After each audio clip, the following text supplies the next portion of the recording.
People are having a hard time. Yung bigas, yung hirap na bigas ito eh. Ibang usapan pag bigas.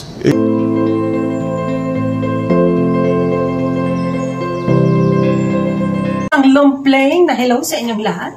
Maulan na araw. Good morning, good morning, good morning. Magandang tanghali at magandang gabi sa inyong lahat. Ayan, kamusta ang panahon dyan sa lugar nyo?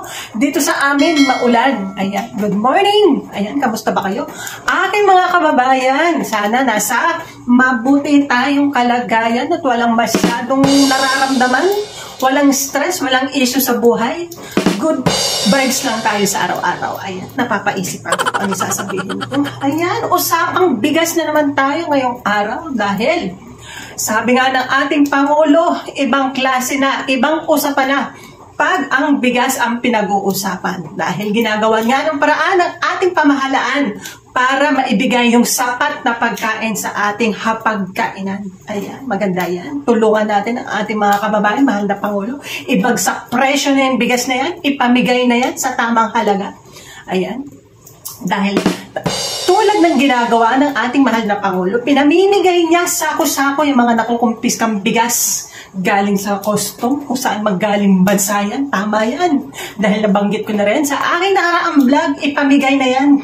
Huwag nang pabulukin yan kung saan manggaling bodega yan. Ayan, ayan. Good morning, good morning.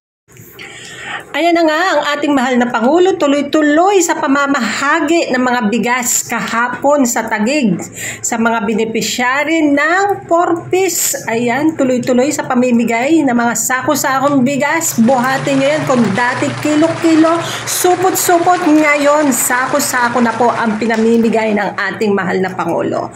Marcos lang po yan ang nakagawa.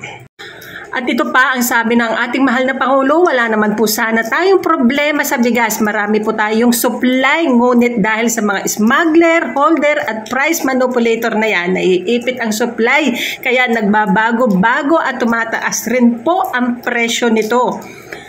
Ayan na nga, nasa bagong Pilipinas na po tayo ngayon at atin pong susumpuin ang mga hindi po lumalaban ng patas, wala pong puwang sa lipunan, ang mga nanlalamang at nang-aapi sa kapwa.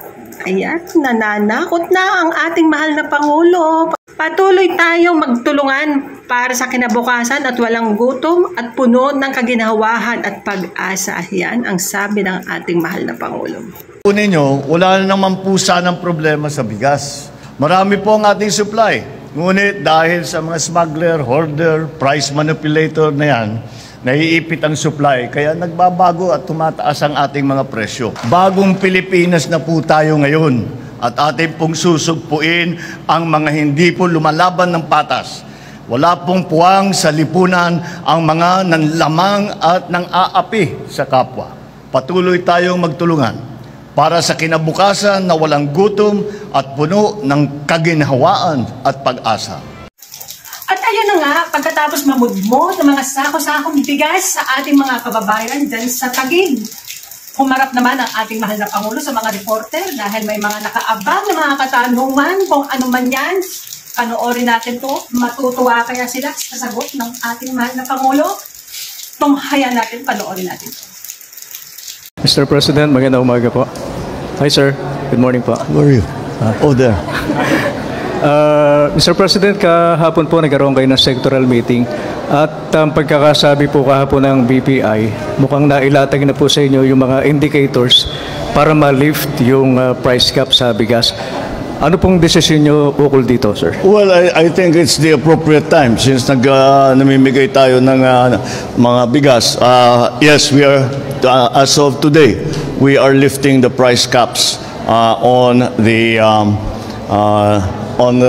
rice, both for the regular milled rice and for the well-milled rice. So, tinatanggal na natin yung mga control. Pero hindi ibig sabihin basta't ganun na lang. Dahil kailangan pa rin natin ayusin ang agricultural sector, kailangan pa rin natin tulungan ang mga pinakamahirap, pinakagutom na para kahit papaano makaahon sila. So to do that, we have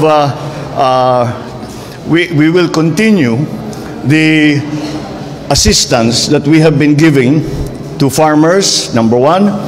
Also, the assistance that we have been given to those most underprivileged families. Yung sa pinakamababang demographic economic class.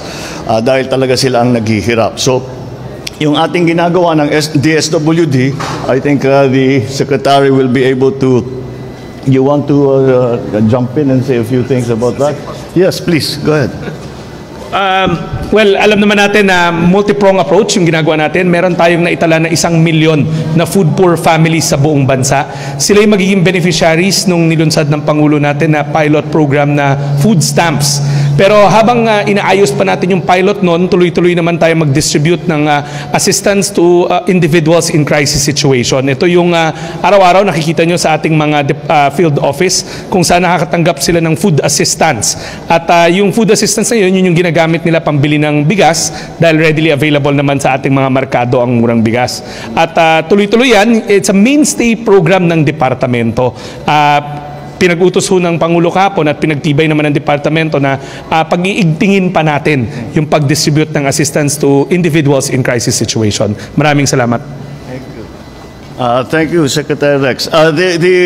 Yun ang aming ginagawa dahil naman meron tayong ina-anticipate, hindi natin makontrol pa rin ang market, pero para naman kung meron pang mangyari at ito'y maging mas mahirap para sa certain sector of our society, talagang ginagawa na natin ito, tumutulong na tayo, but we are going to continue and watch very closely kung sino ang mga tatamaan. Bukod pa rito, because we have to support the value chain, because we're still talking about production. Ang aking sa rice tarification law, merong nakamandate doon na 10 billion every year for the RCEF. Hindi RCEF, yung RCEF, yung namimigay ng mga gamit, mga traktor, mga dryer, mga harvester, etc. Ang ginawa natin para matulungan pa yung ating mga farmer, yung lampas dun sa 10 billion, nangongolekta ang rice tarification. Ang 10 billion nun, linagay na kagad para sa makinarya, para sa processing ng mga farmers. Ngayon, yung sobra na nakolekta, which this year is 12 billion plus, ay dapat bibigay din natin, pinaghatian natin, bibigay natin sa farmers pati. Pero yung iba dun, i-apply na natin, isasabay na natin para makapagpamigay pa tayo ng mga gamit para sa ating mga magsasaka, para sa ating mga mangingisda. So that will go into the general dryers, siguro meron pang the cold storage for the fishermen. So the RCEF, from only the expenditure of 10 billion, it will now be 22 billion in that regard para bumilis nga talaga ang pagtulong sa ating mga farmer. Bukod pa doon, there is, nung tinitignan namin kahapon yung statistics, ang problema talaga ay dito sa NCR. Dito mataas ang presyo ng bigas. Sa ibang lugar ngayon, pag tinitignan natin ang presyuhan, mas mababa na sa price cap. Kaya doon sa ibang lugar, medyo maayos. But that's natural. Dahil nasa city tayo, matagal bago dumating ang bigas dito at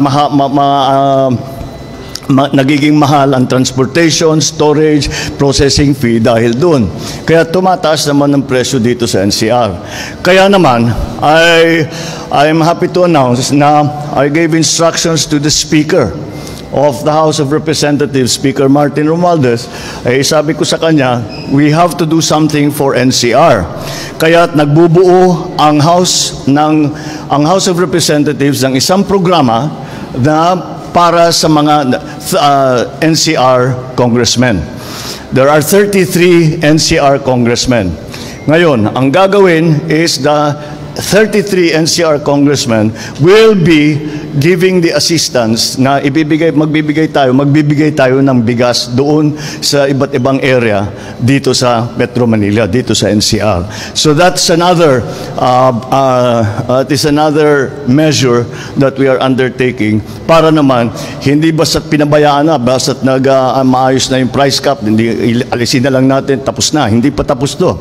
Marami pa tayong ginagawa para tiyakin na ma-maintain nga natin ang presyo, ma-maintain. Ang supply hindi talaga problema.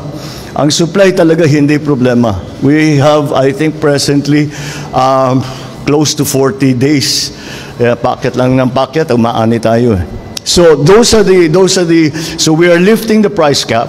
But besides that, we are taking other measures para tulungan ang ating mga farmers in terms of their equipment, their processing, etc.